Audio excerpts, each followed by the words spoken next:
అలసటగా ఉంటోందా? శ్వాస తీసుకోవడంలో కూడా ఇబ్బందిగా ఉందా? పాలిపోయారా? అయితే ఖచ్చితంగా ఇది అనీమియానే.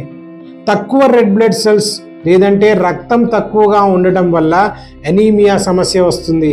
2019-20 సర్వే ప్రకారం సగానికి సగం మహిళలు ఈ సమస్యతో బాధపడుతున్నారు. సరైన విధంగా ఈ సమస్యని పరిష్కరించకపోతే అనీమియా వలన ఇబ్బంది పడాల్సి ఉంటుంది. ఈ సమస్య నుండి బయటపడడానికి ఈ 3 ఆయుర్వేద చిట్కాలను పాటించండి. Number 1, beetroot carrot juice. Beetroot carrot రెండిట్లో కూడా ఐరన్, ఫాలిక్ యాసిడ్, నైట్రేట్ వంటివి ఎక్కువగా ఉంటాయి. రక్తాన్ని పెంచుతాయి. ఆయుర్వేదం ఈ జ్యూస్ తాగమని చెప్తోంది. తక్కువ ఐరన్ ఉన్నట్లయితే ఖచ్చితంగా ఈ జ్యూస్ని తాగండి. నెంబర్ 2, దానిమ్మ ఉసిరి జ్యూస్. దానిమ్మలో ఐరన్, ప్రోటీన్, కాల్షియం ఎక్కువగా ఉంటాయి.